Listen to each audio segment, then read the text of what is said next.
Hey, what's up, YouTube? Today I'm gonna react to Casual Geographic. Don't watch this if you're afraid of bugs. Well, I don't really fuck with bugs like that, but I won't say that I'm super freaked out at them. But it's like, bro, if they like crawling around on the floor and some crazy shit, then like, yeah. But let's get to the first reaction though. Oh fuck no! What the fuck? You ever know something but have no idea how or why you know it? Yeah, that was me with That's this a bug. cicada? I'm about to do something I've never done before. I'm finna show y'all my search history. For some reason I remembered it as a carotid, but it's actually a catidid, and it's also known as a bush cricket. Hey, Editor Casual here. It's come to my attention that I completely butchered that word. Turns out it's Katie did. As in, did Katie do it? Yes, Katie did. I'm gonna mispronounce it a few more times in this video, but just know that I'm aware of it. You don't have to comment on it, you don't have to acknowledge it. We can just continue watching the video and act like it never happened. Alright, back to the video. They're also known as longhorned grasshoppers, but at a family reunion, they'd sit closer to the cricket table. Also, they're perfectly harmless. They can't really hurt you. Not physically, anyway. Also, I'm like 90% sure the sound was edited there. Then again, there's more than 6,000 species of them. So maybe one of them does sound like what the UK thinks recess in America is. That UK trend becomes more of a violation every time I see it. Also, a lot of y'all wanted to know where they're found. Like I said, there's more than 6,000 flavors of this thing. But for the most part, you'll find them in Central, Southeast Asia, Australia, and parts of Europe and Africa. Everything is fucking Australia, man. That shit But the dangerous. giant catidid, that is a Malaysian issue. Most eat leaves and flowers. The larger ones will eat other insects and snails, but the biggest violations will murk lizards and small snakes. If you're afraid of bugs, I'm legally obligated to tell you to scroll. It's the only warning you're gonna get. That is an armored bush cricket. They're omnivores, meaning they'll eat anything with or without a pulse. They've been known to climb into birds' nests while the parents are away and attempt to delete the chicks while they're too young to even realize what's happening. Damn. And when pressed, the bush cricket will projectile launch its own toxic blood right into the eyes of the enemy. Damn. And as a last resort, the satanic cockroach will vomit and evacuate the contents of its stomach. Nothing that's small enough is safe, not even each other. Because whenever they shoot their own blood in self-defense, they immediately start cleaning themselves. Not because they're like meat freaks or anything. It's because if they don't, the smell of fresh blood will attract other bush crickets, and if resources are low, they will eat that one cricket alive. Friendly fire on steroids. Bro, they savage. Also, they're not actually crickets. They're a subfamily of the katydid, which is apparently how you pronounce it.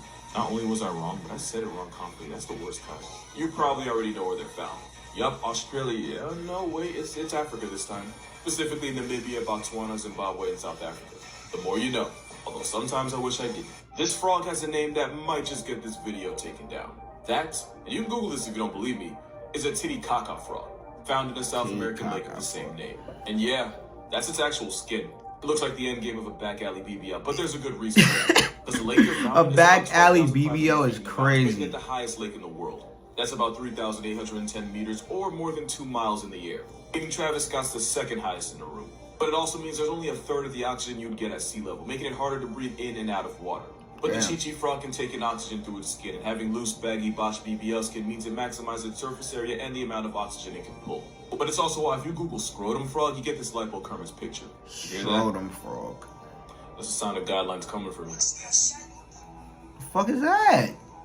What the Yeah, it's real. fuck? It's called a potu bird and found in Central and South America. Look like Now, a question, Muppet. which looks more like a rough draft, the potu or its Muppet in the face cousin, the frogmouth? Whatever the answer is, it's not by much.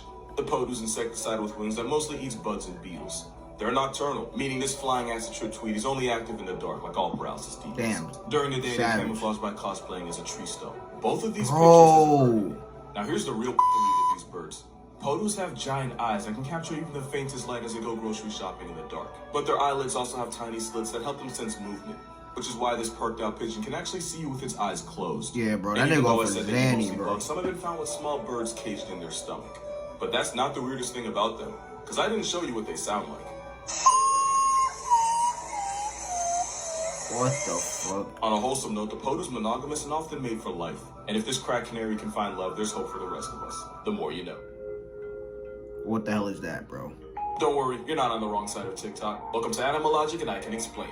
That terrifying pit of nightmare material is actually a camel's mouth. Those little bumps are called papillae. They're the same ones you have on your tongue, except these are big enough to put a therapist on Forbes. Those flesh teeth help the camel snack on cacti, thorns and all, without even flinching. Camels might be tough enough to get in a salty spittoon, but they're not the only ones you should avoid looking in the mouth. This horrific image is actually the mouth of a leatherback sea turtle. Those papillae are basically a child lock for jellyfish, which helps keep it in place as the turtle filters out seawater. Same idea, different nightmare. What the Penguins don't fuck? chew their food, instead they swallow the entire thing whole. And Yeah, like that with is turtles, true. penguin papillae makes sure the only direction the fish go in is down the throat. It's like an escalator of death for fish. Papillae is why you wouldn't want this cat to lick you. Lion tongues are spiny and as rough as sandpaper, helping them literally lick the meat off bones and brush their fur without actually owning a brush. But taking a lick... Yeah.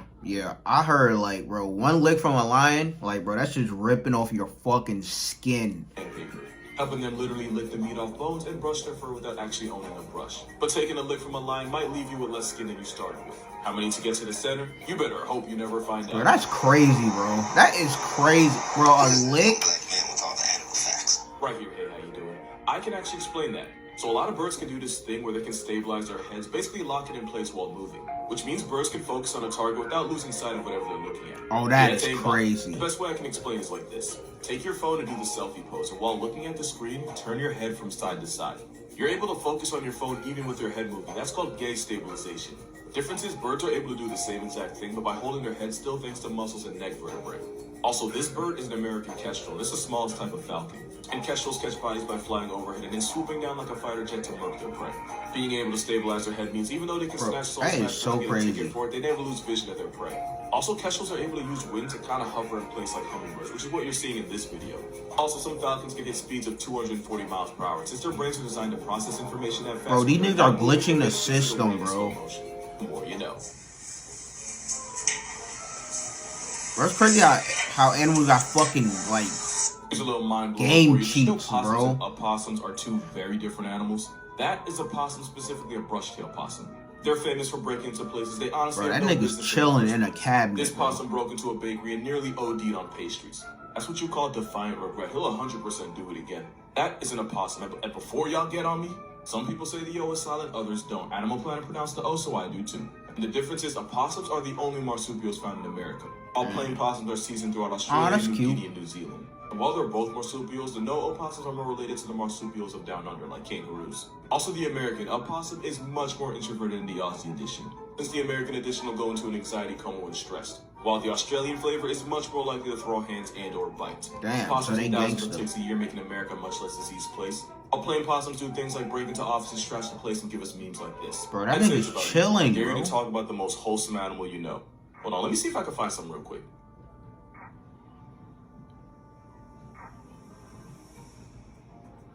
That's a seal, isn't it? That is the most wholesome animal on the planet. Manatees are plus-sized Oh, no, beings that can pack manatee. thousands of pounds. But because their teeth are way in the back of their mouth, manatees are physically incapable of any form of violence. Damn. There's never been a recorded case of manatees attacking other animals or people. In fact, alligators, a literal prehistoric snare trap, will give manatees the right of way if they swim near each other. This one took it a step further by using one as a pool tube. But since manatees are allergic to any kind of conflict, he let it slide. The manatee's closest relative is the elephant, and also aardvarks and the hyrax. And since manatees used to live on land, they still have fingernails. In fact, they have full-on hands. And now you see how the mermaid thing started. Oh, that's crazy. Manatees are so chill that the only reason it's illegal to touch one isn't to protect people from it, but to protect it from people. Since they're naturally curious that and nigga friendly towards smashed people, it they're in literally glass. too unproblematic for their own good. God bless this water blimp. This might be the greatest thing I've ever seen. So I learned something last week, and I desperately need y'all to see this because I promise you're not ready for what's behind me right now. That is a dwarf adult elephant. It was discovered in Sri Lanka in 2013, and it's the first recorded case of dwarfism in the wild. This Asian male elephant is just over 5 feet tall. I don't think y'all understand. I can look this Damn. elephant in the eye. That's not even the best part. When they found him, he was squaring up with a male that was actually normal size. And the thing is, it was the mini-me that was the aggressor. This tribal-sized elephant was you want all the with smoke. someone literally twice his size. And winning. Like, this elephant probably wasn't even tall enough to reach his mom's nips as a kid, yet he's out here like a barber handing out Yeah. They ended up Hold this finding him a fade, year nigga. later, but with what looked like gunshot wounds. Aw, which sucks, man. and is why humans are the Earth's acne. But this elephant built like a corgi took shells like 50 and kept it pushing. If that doesn't motivate you, nothing will. I didn't know what Damn. I wanted out of life before. Damn, my little nigga like 50, nigga. Took a couple shots, Looked nigga like still gunshot alive, wounds, nigga. Which sucks, and is why humans are the Earth's acne. But this Yeah. elephant built like a corgi He took don't be shells on like some 50 and bullshit, kept it man. pushing. If that doesn't motivate you, nothing will. I didn't know what I wanted out of life before, but now all I want is to see my man's win. It's April's Down Syndrome Awareness Month. I want y'all to meet Kanako.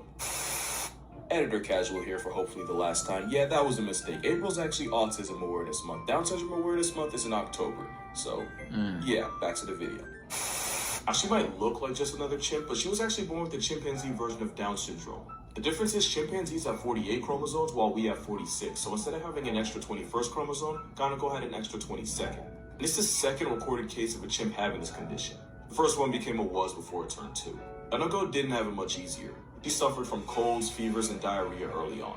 Her growth was stunted and she had underdeveloped teeth. Kaneko even developed cataracts in her eyes and was completely blind by the age of 7. On top of that, during a physical, doctors discovered she had a congenital heart disease. That meant she had a hole in her heart. Kaneko's own mother abandoned her. Because she was blind, it would never be safe to have her around other chimps because she could get targeted out of aggression. Basically, she had every reason to die. But she was hand-raised by human caretakers in a sanctuary in Japan where she was pretty much adopted as everyone's baby. They kept her as healthy and as happy as possible despite her condition.